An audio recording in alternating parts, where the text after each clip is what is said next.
tumetayarisha maonyesho haya ambayo makusudio hasa ni kuamsha ari na kuweza kumpenda mtume wetu Muhammad sallallahu alaihi wasallam katika nyanja zote, nyanja za taasisi za dini, nyanja za taasisi zilizokuwa za mambo mbalimbali yaliokuwepo katika nchi yetu.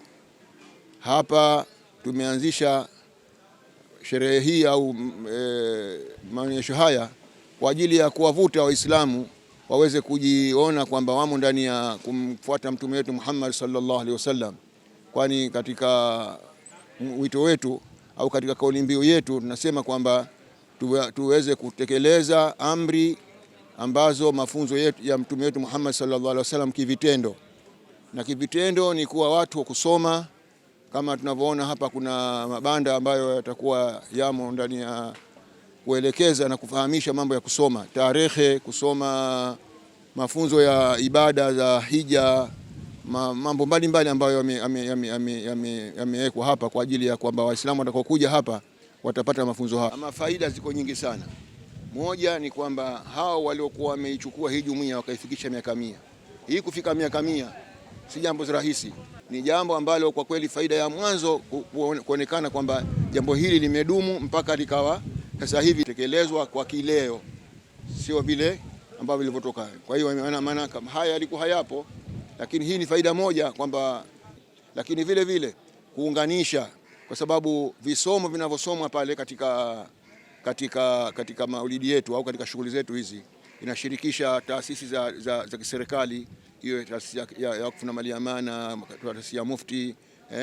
Kwa hiyo haya ni mafanikio kwamba jamii kwa ujumla, viongozi wa dini, viongozi wa serikali, sawa, viongozi wote ambao waliokuwa wanajulikana ni viongozi wakawa pamoja na jumuiya. Hii ni mafanikio vile vile, sababu si rahisi kukubaliwa na jamii ikiwa wewe itakuwa huendi katika, lakini walimu wa vyuo vya Qur'ani wakiungana ndio jamii inakuwa inafanikiwa, kwa sababu wanakuwa kitu kimoja, wanakuwa katika nini. Kwa hiyo sisi tunachukua wanafunzi kutoka katika maeneo tofauti ya Zanzibar, Pemba, Unguja, na tunatembea katika kuona kwamba tunashirikisha watu wote, wilaya zote hizi za Unguja na Pemba. Kwa hiyo sasa hii vile vile ni maendeleo au ni mafanikio yaliokuwepo katika jamii, katika jumuiya. Jumuiya yetu ni jumuiya ambayo inaandaa maulidi ya kitaifa Zanzibar, inafanyika katika viwanja vya Maisara. Kwa sasa tunafanya katika viwanja vya Mnazi Mmoja. Tumetimiza miaka 100, kwa hiyo tukaona ni vyema sio kuandaa maulidi peke yake, bali tuandae na matukio mengine mbalimbali.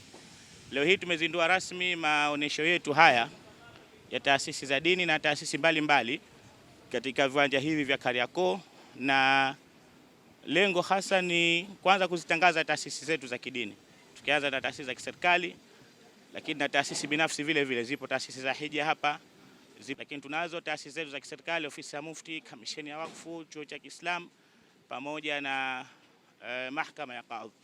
Lengo kubwa hasa ni kuonesha kazi ambazo tunazifanya katika taasisi zetu, lakini vile vile kuleta hamasa katika jamii kuhusiana na matukio mbalimbali ya dini ya Kiislamu. Kwa hiyo tunawalika Waislamu wote na Wazanzibari kupita katika eneo letu hili la Kariakoo ili kujionea harakati na shughuli mbalimbali ambazo zinaendelea. Mbali ya hayo, tumeandaa matukio mbalimbali usiku katika masiku yote haya maonesho, ikiwemo leo Jumatatu ya tarehe 17 tutakuwa tuna usiku wa ahlu tariqa, watu wa dhikri tarika mbalimbali kutoka maeneo mbalimbali ya Zanzibar watakuwepo hapa baada ya swala ya Isha.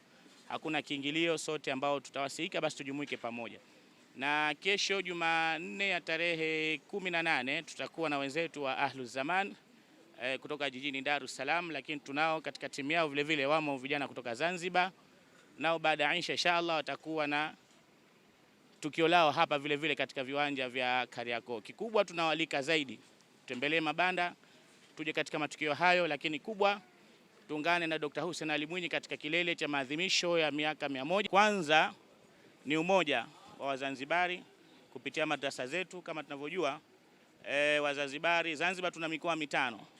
Mwaka huu tumeanza harakati ya kuandaa maulidi kule kisiwani Pemba, na alhamdulillah mwamko ulikuwa mkubwa sana, na Wazanzibari wa mikoa miwili ya Pemba wamefurahi sana na swala hili. Kwa hiyo ule umoja ambao unapatikana kwa Waislamu tokea 1926 kabla ya mapinduzi mpaka leo, na kikubwa tunachojivunia kwamba tokea wafalme na marais wetu wote mpaka sasa awamu ya 8 wamekuwa ndio walezi wa hii jumuiya yetu ya Miladun Nabi. Kwa hiyo umoja, upendo na nidhamu kwa wanafunzi ndio kitu ambacho tunajivunia. Ukitaka kujua hilo, zile madrasa zinazoshiriki katika maulidi yetu pale Maisara, wote ukiwaona basi wapo katika adabu zilizokuwa nzuri. Kwa hiyo tunajivunia sana sana sana, na zaidi malengo yetu ni kufika zaidi hapa ambapo tulipo hivi sasa. Sasa ni wakati huu wa teknolojia. Kwa hiyo huu ni wakati wa ushawishi mkubwa zaidi. Kwa hiyo tuhakikisha kwamba tunatumia mitandao ya kijamii vile vile ili kuweza kuitangaza jumuiya, na sio kuitangaza jumuiya tu, kuwarithisha vizazi na vizazi maadili yaliyokuwa mazuri. Kwa siku ya leo tuko hapa katika kuadhimisha miaka 100 Miladun Nabi. Zilizokuwepo hapa ni taasisi tofauti za Kiislamu ambao sote tumekutana kwa pamoja kupeana mawili matatu ya historia ya mtume wetu na mambo kadha wa kadha, yani, na kila taasisi ina kazi zake ambazo wanakuwa wanafanya. Kwa hivyo ni jambo adimu yani kutokea, na hii ni fursa adimu mimi nasema. Kwa hivyo Waislamu popote walipo tunawakaribisha waje watuunge mkono, na ni jambo la uendelevu yani.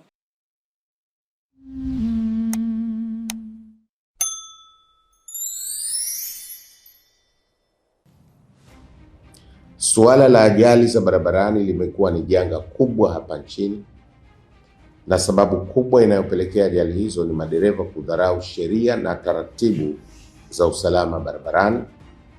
Hivyo serikali, kwa kutambua umuhimu wa suala hili, imeiagiza Wizara ya Ujenzi na Uchukuzi kuhakikisha tunaweka kamera za barabarani ambazo zitasaidia kuchukua makosa kama mataifa mengine yaliyoendelea yanavyofanya. Katika juhudi za kuimarisha usalama barabarani Zanzibar, Mamlaka ya Usafiri na Usalama Barabarani Zanzibar imeanza kutumia teknolojia ya kisasa ya rada kamera na spidi kamera. Kupitia kamera hizi, endapo dereva atazidisha mwendo wa chombo kinyume na viwango sahihi kilichowekwa katika maeneo husika, kuendesha chombo cha maringi mawili bila kuvaa kofia ngumu yani helmet, kupakia mizigo au abiria kinyume na utaratibu, pamoja na makosa mengine yote yaliyoorodheshwa katika sheria namba 7 ya mwaka 2003 ya sheria ya usalama barabarani, kamera hizi zitarekodi makosa, muda, eneo pamoja na nambari ya usajili ya chombo. Kisha mfumo utatuma ujumbe kwa mmiliki wa chombo kupitia simu ya mkononi baada ya kufanya kosa, pamoja na nambari ya malipo yani control number anayotakiwa kulipia si zaidi ya siku 14. Mamlaka inawasisitiza wananchi wote wa Zanzibar kubadilisha umiliki wa vyombo vya moto mara tu baada ya mauziano, kwani faini hutozwa kwa jina la mmiliki aliyesajiliwa katika mfumo na kadi ya chombo.